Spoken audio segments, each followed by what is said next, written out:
अगर मैं आपसे पूछूं, क्या आपने कभी नोटिस किया है कि पीसीओडी शुरू होने से पहले ही आपकी बॉडी छोटे छोटे सिग्नल देने लगती है, जैसे बार बार पेट फूलना, खाना खाने के बाद हैवीनेस, कॉन्स्टिपेशन, अचानक से एक्ने बढ़ना, मूड स्विंग्स, बिना वजह इरिटेशन।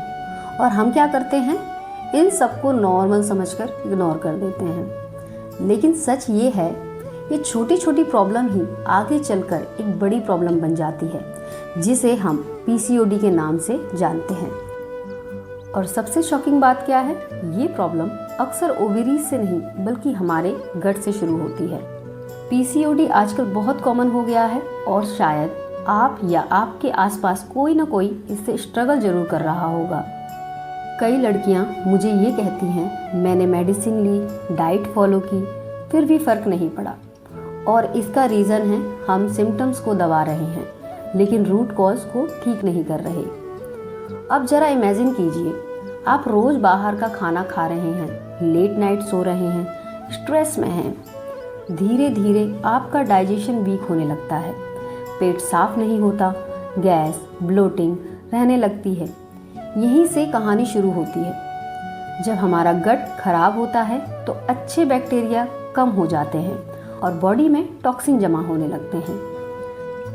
फिर एक स्टेज आती है जिसे हम लीकी गट कहते हैं, मतलब आपकी बॉडी की अंदर की लेयर वीक हो जाती है और वो टॉक्सिन जो बाहर निकलने चाहिए थे वो ब्लड में जाने लगते हैं। अब सोचिए, जब बॉडी के अंदर गंदगी घूम रही होगी तो असर कहाँ पड़ेगा? सीधा आपके हार्मोन्स पर। धीरे धीरे बॉडी में इन्फ्लामेशन बढ़ती है और यही इन्फ्लामेशन आपके हार्मोन्स को डिस्टर्ब करना शुरू कर देती है।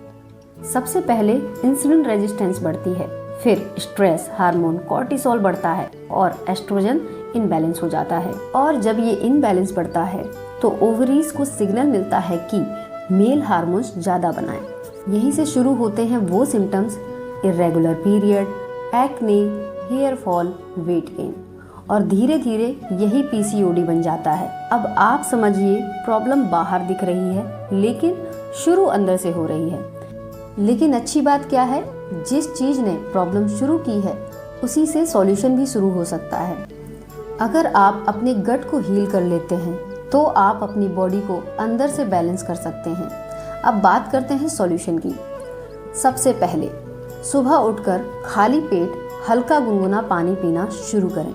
इसमें आप थोड़ा सा जीरा या सौंफ उबाल कर ले सकते हैं। ये डाइजेशन को धीरे धीरे ठीक करता है। दूसरा, अपनी डेली रूटीन में सिंपल योग जोड़ें, जैसे पवन मुक्तासन, भुजंगासन और वज्रासन।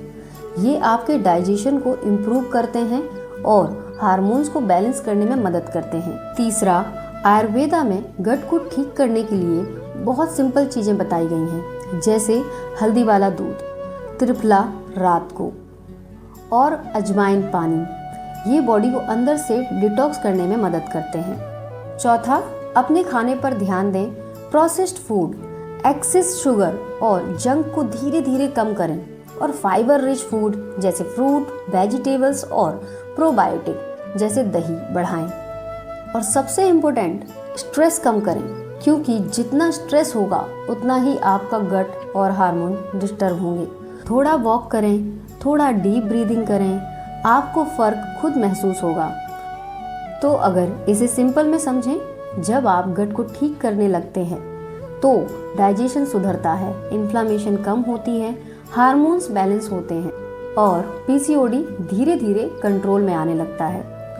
अगर आप अभी भी सिर्फ मेडिसिन पर डिपेंड हैं तो एक बार अपने गट पर काम करके देखिए, क्योंकि असली हीलिंग अंदर से शुरू होती है।